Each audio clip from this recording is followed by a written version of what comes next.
whatevs. Hello and welcome to this week's edition of DPTV News in HD. The HD stands for Horsham District, not high definition. That's my idea. Anyway, news headlines this week are homeless in Horsham, new bin lorries for new bin times, and Dom's big fat walk. That's right, homeless in Horsham. I'm not the only one, surely, that's noticed an increase in homeless people, certainly over the last couple of years in Horsham, certainly along West Street and that kind of area. This is a part of a national statistic, unfortunately, which is an increase of about 15% year on year. Now, the good thing about Horsham is I've noticed the residents and the people of the area put their hands in their pockets and even buy hot drinks for these guys, which I think is fantastic, especially with the weather, the way it's been this week. If you're wondering what else you could do, well, you could join me. I'm actually doing the YMCA Downslink Sleep Out on March the 16th, and that's in aid of the homeless charity for the young to raise funds. If you want to get involved, then the websites are on the screen now. If you don't want to get involved but you're happy to donate, then please donate to my Just Giving page. Again, that link's on the bottom of the screen now. New bin lorries for new bin times. That's right, the council have just released 19 new bin lorries to coincide with the changes to the bin times. The bin times are now up online on the website below, so do get on there and find out when you're supposed to get your bins out. What I do know is you've got to make sure they're out before 6 AM, so early start for you. They started rolling out on the 5th of February and it's going to go for about 10 weeks. Dom's big fat walk. That's right, Dominic Dover McCarthy, local guy, is going to be walking from Cambridge to his offices in Horsham in aid of 3 charities, the Mary Howe Trust, the Samaritans and the Horsham Alzheimer's. They're going to be doing that on May the 14th. Some would just get a train or a bus, but not Dom. He's a good lad. Just want to say thank you so much for your comments, likes and shares on last week's show. Really appreciate it and I'm glad you enjoyed it. But we did ask the question as to what we should call our Peeries Watch, as I said, the most gripping part of this show. We had a suggestion from Ross actually, and his suggestion was to call it a Peek at Peeries. Peek at Peeries.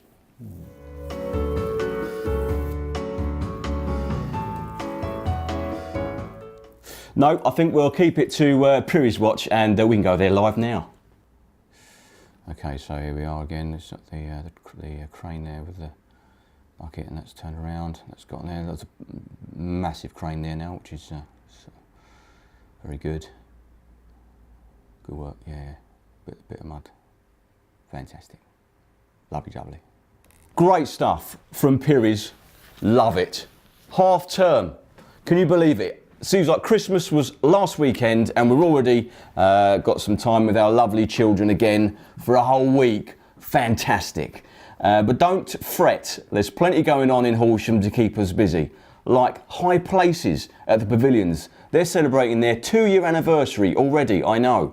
And this weekend they're doing a special offer for each session of being at £10 each. And they're also doing 15% discount on their parties. Again, that's just for this weekend only. I'll be going along with my kids to have a look. I might even take the camera with me and do some live vidding. We'll see. Tosser is what you might call me if I was to take part in this year's Horsham Rotary Pancake Race on Tuesday the 13th at midday. I caught up with last year's winners, Harris Lord Recruitment, to see how they're getting on with their training. So here I am at Harris Lord Recruitment. I'm with Ashley, team leader from last year's team. How are you doing, Ashley? All right? Yeah, really well, thank you. Good. So last year you were the winners. We were, yes. Yeah, absolutely. And you're obviously the holders of the coveted pancake trophy. That's what we have, and also we won the flipper as well. You won the flipper? Yeah. Fantastic. And so how long have you been doing the pancake race now? Roughly about 8 years now. Okay. Because this is the 10th year, isn't it? Yes. And I do believe this year's got the most entrants forever, for all. We are aware of that, yes. Yeah, absolutely. So a little bit more of a competition for you, would you say? We're excited, yeah. Good. Okay. And so I see the guys behind us are training. Yes, they are. Serious stuff. And so do you think you're going to win it this year?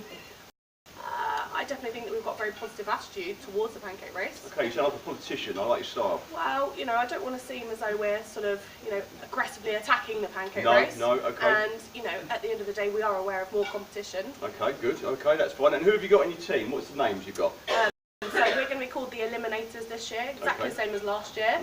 Just because obviously last year we won and we want to continue that on. Okay. In our team we've got lovely Lauren, who is currently Lauren. cooking the Okay, pancakes. lovely. We've got Mark, who's the senior manager here. Fantastic. And we've also got the lovely Josh as well. Fantastic. Josh has just broken the pancake, Yeah. so that's good news.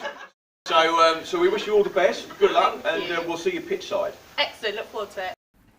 For you film buffs out there, next week sees the release of Disney's Pixar movie Coco that will be showing at the Capitol Theatre. Here's a clip. It's you, that boy from the land of the living. You're all anyone has been talking about. What are you doing? I'm walking like a skeleton. Skeletons don't walk like that. It's how you walk. No, I don't. It looks great. Now, for those who are more of the outdoorsy type of family, I wonder if you've ever heard of Woods for Learning. Gary Marlowe came and joined me the other day for a chit chat. Gary Marlowe. Good morning. Thank you very much for joining me.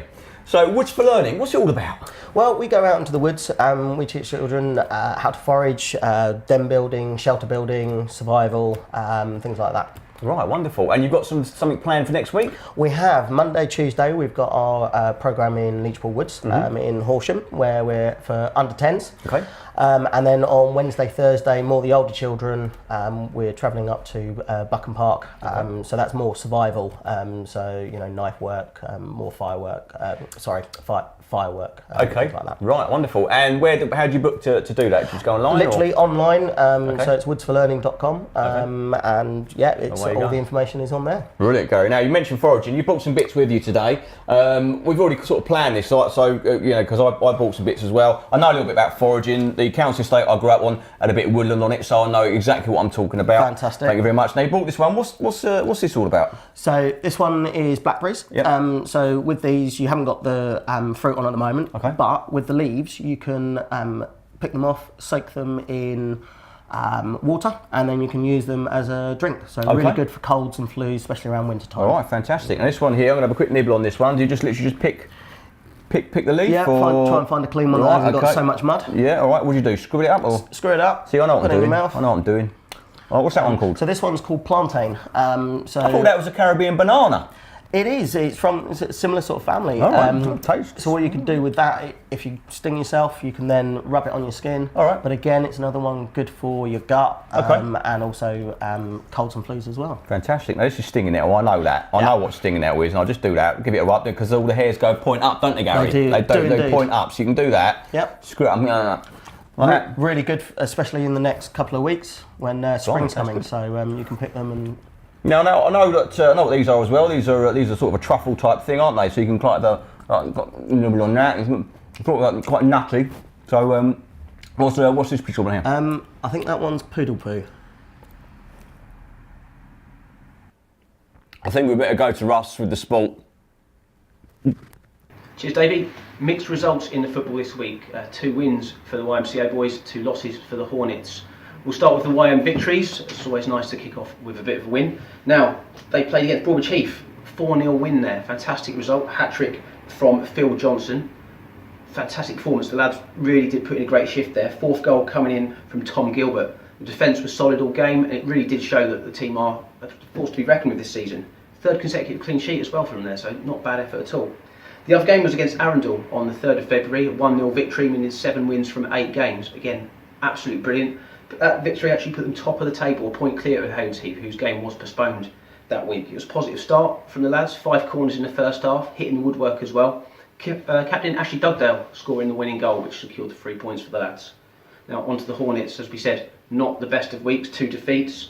2-0 loss to Greenwich Borough on February 3rd.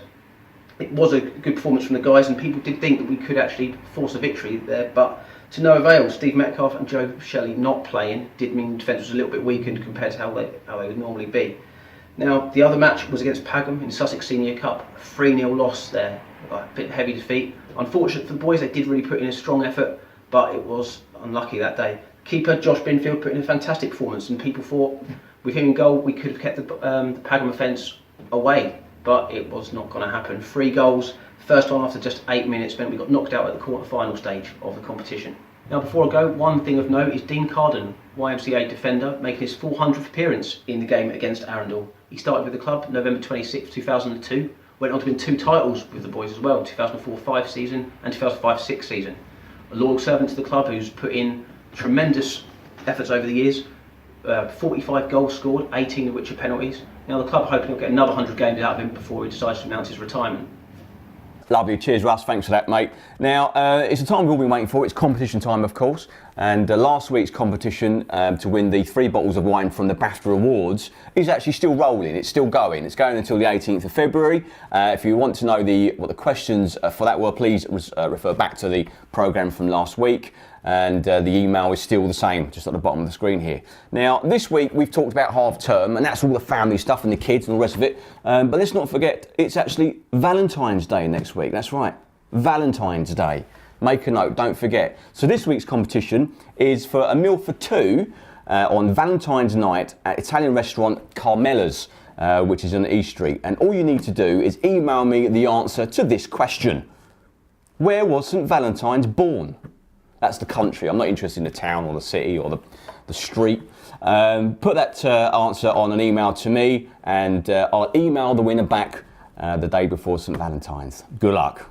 Well, that's it for this week. Thanks again for joining me. Don't forget to pick up the District Post newspaper. It's in circulation now across the Horsham District with more news, more events and more sport in it. And I'll see you same place, same time next week. Cheers. Bless.